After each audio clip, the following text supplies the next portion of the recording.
Could Trump's Iranian sanctions and his bellicose rhetoric and everything else, but the actual actions now he's taking against Iran, lead to World War III? Could it spread into a regional or even a worldwide conflict? Dr. Trita Parasi drops by and talks about that with us today. Check it out. Leave your comments, ding the bell, and subscribe to our channel. On the line with us is Dr. Trita Parasi. It's been a while since we've talked. He's a professor at Georgetown University, author most recently of Losing an Enemy, Obama, Iran, and the Triumph of Diplomacy. Trita Parasi, TritaParsi.com is the website. You can tweet him at tparsi. Dr. Parsi, welcome back to the program. Thank you so much for having me. I am looking at what's going on with the situation with Iran and John Bolton and Donald Trump and the Trump administration. And two things pop out at me, and I know that you've written about these, and I'm curious if there are, more than just these two that concern you. The first is the probability that by increasing sanctions and making things worse for the Iranian people, that rather than bringing down the mullahs, if they're successful in their internal media strategy at convincing people that the United States is punishing them rather than their own leadership, it'll solidify their role, and the threats of war will do that as well. And then the second is that if we cut off all these oil exports from Iran, then Iran has said in the past, if you do this, we're not going to let any oil go out of past the Straits of Hormuz. And if that's the case, then we're in war with Iran, are we not?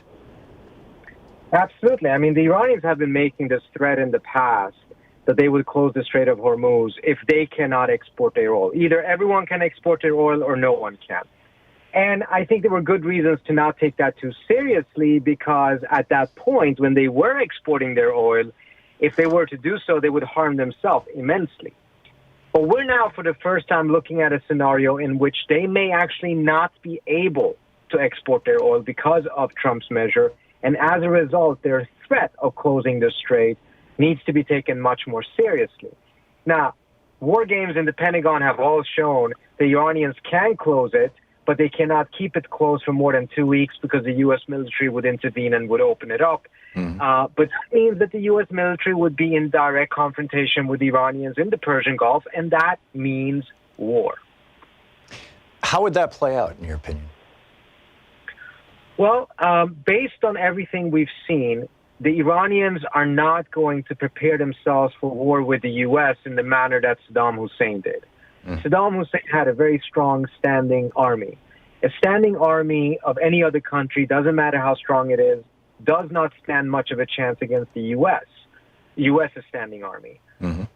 What can be effective against the U.S., and which is what the Iranians have been focusing on for the last 25 years, is asymmetric warfare, in which they would most likely try to inflict as much damage as possible on the U.S. in the very early stages of a war, in which they would choose the battlefield. It wouldn't be the U.S. attacking Iran. The U.S. would do so, but then the Iranians would retaliate throughout the region and not allow the U.S. to have a veto on where the fighting would take place.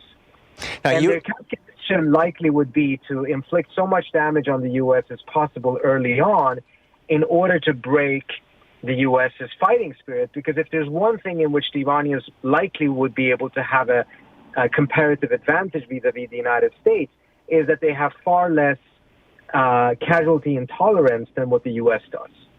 Unwillingness to lose soldiers, essentially, or even civilians. They have a very high tolerance for that, whereas the U.S. has a very low tolerance, particularly mindful of the fact that the public is not on board with this war to begin with. The American public. The American public. I mean, they're not in favor of this war. They don't even know that Trump is moving in that direction. Right. And in fact, for good reason, many of the people who constitute Trump's base chose him because he spoke out so strongly against the wars and was so critical of the Iraq war. But if this was to play out in the way that you're describing with asymmetric warfare, the way that the British described George Washington's asymmetric warfare was terrorism. The American soldiers were hiding behind trees and shooting the British who were coming in straight lines.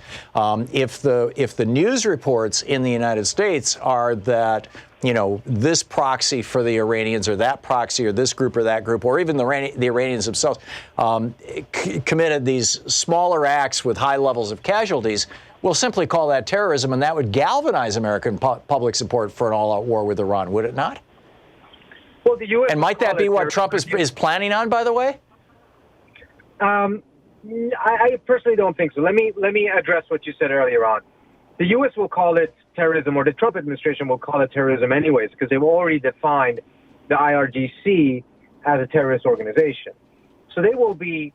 This is the Iranian military, basically, the exactly. Revolutionary Guard, yeah. Revolutionary Guards, which is the strongest element of their national military. The administration will use that line. It will probably have some effect early on. But remember, even the Iraq War, at the outset, had 79% approval rating amongst the American public. Right. This will not have anywhere near that. And it will have no international support except for Saudi Arabia, UAE, and Israel. So I think the longevity of the American public's favorableness towards the war will be very short. In the case of Iraq, it lasted about a year and a half. Right. And then it turned. I think this time around it will turn much quickly because it will never be above 50% to begin with. This is a war that Trump is picking. This is not a case in which there can be question marks as to whether Iran has nuclear weapons or not, as was the case with Iraq. It's very clear they don't have nuclear weapons. They're abiding by a nuclear agreement that everyone else is in favor of as well. So it will be very difficult for them to sell this war, particularly to their own base, right, who are actually very much against these regime change wars and these foreign adventures. But wow. Just kind of gaming this out. If the United States, let's say Iran shuts down the Straits of Hormuz, we attack them or continue to attack them. They attack us in an asymmetric way. We call that terrorism. We go to war against them. Now you've got, a U.S.-Iranian conflict. But as you pointed out, there's the Saudis, there's the Israelis, and the UAE who are all, aggressively opposed to Iran. In fact, the Saudis are, one of their claims for the reason why they're bombing the crap out of Yemen right now is that the Houthis are aligned with Iran. It seems that if those actors, if Israel, which is a nuclear power, and Saudi Arabia and the UAE were to jump into this thing, you'd have a blown-up regional conflict. You've got Iranian ally in the president of Mr. Bashar al-Assad, the president of Syria. If Syria gets dragged into this thing, I mean, the Russians have an Air Force base and a naval port there. They're going to get in. We could be at war with Russia as a consequence of this. And it seems to me like it wouldn't necessarily be like a classic world war, because Europe is going to be standing on the sidelines going, this ain't our fight. But could this lead us to a war with Russia? I think we'll have to take several steps before it gets into a war with Russia. But I think the idea that this will be a regional war that would involve many of the other countries and will involve Hezbollah and other actors is very likely. Because if there actually comes to a real military confrontation, the Iranian strategy is going to enlarge the war. Right. It's going to be to enlarge the war, because that's where they most likely have a capacity of being able to win the war, not in the sense of defeating the United States militarily, but in the sense of getting the United States to give up on the war. Right, giving us enough of a bloody nose that we pull out like we did in Vietnam. What about the Trump policy? So number one, it appears that the Trump policy is trying to drive us into a war. I personally believe that Donald Trump is doing that for the same reason that in 2010, when Barack Obama was president, and at the beginning of the cycle for the 2012 election, Donald Trump tweeted out, expect Obama, I'm paraphrasing from memory, expect Obama to start a war somewhere soon because, there's an election coming. So Donald Trump clearly knows that presidents during time of war are more easily reelected. This was something George W. Bush told his biographer in 1999, that if he got elected president, he was going to have a war with Iraq, and he was going to make sure it lasted longer than his daddy's war did, so he'd get reelected. And he did. It seems to me that Trump is trying to do this as part of an election strategy. I'd love to get your thoughts on that. Well, let's just stop right there. What are your thoughts on that? I personally, and this is my impression, I can't say that I have an insider information on this, but I actually don't think Trump himself actually wants a war. I think he is being fooled into thinking that this is an effective negotiating strategy. But People like Bolton wants a war, doesn't he? I mean, Bolton's been cheerleading wars for decades. Exactly. So Trump himself doesn't want it, I think. He thinks this will bring him leverage for a negotiation in which the Iranians capitulate. But Bolton, Pompeo, and Brian Hook and others in the administration, the people that Trump has surrounded himself with, they do want a war. And they realize that the sanctions path and the escalation path will get them a war. It will not get them a negotiation. Wow. And this is where they're essentially tricking Trump into believing this. And he's not probably a terribly difficult person to trick.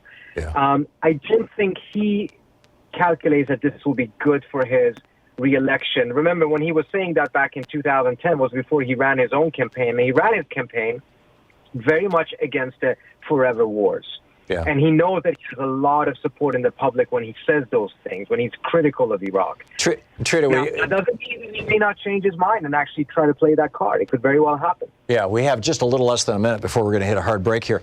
To what extent do you think it's possible that Trump might back away from that? I mean, how does this play out if Trump and his advisors are at odds on this? In Syria, we saw that once he kind of got suspicious of what they were doing, he moved quickly and said, we're going to withdraw Syria. But then we also saw that Pompeo and Bolton were successful in walking that back.